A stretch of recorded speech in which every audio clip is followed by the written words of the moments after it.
Hey, it's Dave, and welcome back to The Final Cut, the show where we dissect deleted scenes from the scripts that could have redefined the movies that you know and love. Now let's dive into this episode. This version of the Scream 2 script was said to have been a fake, deliberately leaked out to the media to throw people off the trail of what was going to take place in the Scream 2 film that we got. Others, however, say that this version was actually the real script. Welcome to The Final Cut. We have some Nerd Box merch inspired by your comments on the Scream franchise. This one features Tatum, one of the most popular female characters in our bracket challenge, and it is the I Spit on Your Garage shirt. So go take a look at our store and look at all the different Scream shirts that we have out there and pick up one. Show your support to Stu Lives or Stu's Dead. Now imagine in Scream 2 where it isn't just two killers, but there's three masked maniacs. This alternative ending not only threw a curveball at fans with its reveal, but it also introduced a chilling clue to the cult of Ghostface being active in their universe. In this version of the script, the killers are not the only ones that are shuffled in their roles. In fact, you can learn more about that in our Pop 5 episode on the Scream Lost sequels, where we dive into how the entire Scream 2 film was kind of thrown in a blender and all the roles were kind of redefined and who did what in that film. For this episode of The Final Cut, we pick up right after the brutal attack on Sidney in the police car. People, so we should just get the fuck out of here. Hallie, I'm sick of running. If we know who it is, then it's over. We can just get the police. Yeah, and when we come back, he'll be gone. It will only take a minute. I have to. Oh, Sid. No, Sid, come back. Sid. Sid, come back.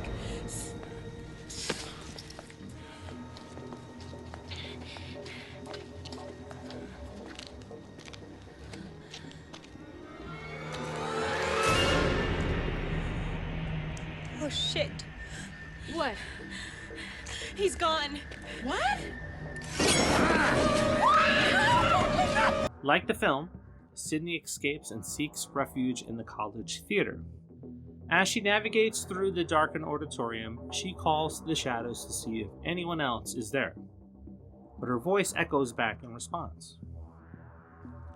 Sidney makes her way down to the front of the auditorium, crossing the bridge over the orchestra pit to the main stage, where the stage will transform into a terrifying trap, with friends turning into foes. She feels a drop of liquid hit her face, almost as if it were the first raindrop in a prelude to an upcoming storm. Sidney wipes liquid away from her face as the sound of metal clicks within the auditorium, followed by the humming sound and a spotlight that shines down on her hand, revealing it to be blood. The sound of screeching pulleys scream out from the rafters above as a set of walls come crashing down to the stage floor, nearly hitting her. Another set piece falls from above. "Dewey!" Sidney cries out as she slowly backs away when another set piece falls from the rafters, and then another, boxing her in on the stage. Hallie and Joel hanging from the other pieces, each covered in blood. A slow clap breaks through the silence of the darkened theater auditorium, causing Sidney to run for the stage door. She's greeted by a bound Cotton who falls through the doorway to the stage floor. He pleads for help, his true motives shrouded in doubt. Is it a trap? Sidney looks back to the auditorium and notices a red light piercing through the darkness moving towards her. A familiar voice taunts. "You've seen this movie before, haven't you?" The camera lowers in front of the silhouette, revealing Derek, his face twisted in a macabre grin as he begins to toy with Sidney, his words dripping with twisted admiration while Cotton pleads with Sidney to be set free, only she doesn't know what his true motives are. Derek assumes the role of director and begins to call out how Sidney should stand in the lighting so that he captures her in the best light on film. Sid tries to make sense of what's happening while trying to plan for an escape when suddenly, Hallie lunges at her, a chilling giggle escaping her lips. Sid jumps back in horror, stunned, slowly glancing back and forth between Hallie and Derek. It soon becomes apparent that not only are Derek and Hallie accomplices, they were a couple, twisted soulmates reveling in their deranged love. Their motive? Well, Hallie reveals her desires on becoming the real-life Mickey and Mallory of the Natural Born Killers as the pair begin to circle Sid while passing the camera back and forth in between them, taking turns filming Sidney's final moments. Derek talks about how they met on the internet and then how they built a website dedicated to Sidney. You'd be amazed at how many of us are out there. It's a whole world, Sid. You're really popular amongst the demented. So as we continue to learn in this script, Sidney has become a star on the interwebs. She is the one who got away, and the focus has now shifted to finishing the story by filming her death, creating a snuff film that would catapult the two of them to infamy and become the foundation for what would be Stab 2. And they wanted their sequel to be different, while still respecting the audience and not straying too far away from the source material. Hallie flips a coin to decide who wins the rights to kill Sidney when Gail bursts into the auditorium. She races down the aisle towards them as the curtain mysteriously drops before her, hiding what is about to happen. She frantically looks for a way to get to Sidney, only to be met by the cold steel of Mrs. Loomis's gun. Meanwhile, behind the curtain, Derek relishes in the role as director, vowing to break the mold.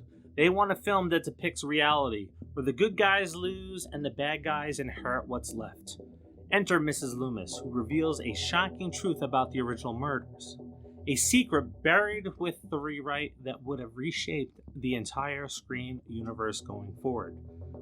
This is something that we will explore in future episodes if this pilot run is a success, so drop a like and a comment. When you begin delving into unused scripts, you begin to find great ideas that may have been lost at the time of filming, but eventually make their way into a future sequel in some way or another. Derek and Hallie's characters seem awfully similar to what we saw with Richie and Amber. So we decided we'd give them some new source material to follow, bring it back to basics. Because that's how you make a great Stab movie, Sam. Based on actual events. I met Richie on the Stab subreddit. I've been obsessed ever since my parents bought this house. We realized pretty quickly we had similar ideas. Personally, I would have loved this ending at the time. We had the cult hinted at with their motive to finish the story and kill Sidney. But due to outside circumstances and Stu not coming back from the third one, we don't know how that would have dramatically changed and altered the Scream franchise going forward, so I'm glad they made the decisions not to go with it. Now, some questions for you. Derek and Hallie, what do you think of the killer couple? We also have 3 killers in this one. Was that too much? And actually, there being 4 killers in Scream 2. That's right, we only talked about 3, but there was actually 4, and we delved into that in the Scream Lost sequels on the Pop 5 episode. Go check that one out. Now, don't forget to drop a like. If you're not subscribed to the channel, please do that. Sometimes just dropping a like with the new YouTube algorithm won't have us pop up again in your YouTube algorithm, your YouTube feed. It just may pump out other Scream videos by other people. So you definitely want to drop a like.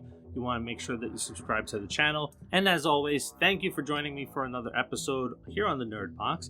Let's continue the conversation in the comments. And until the next, see ya.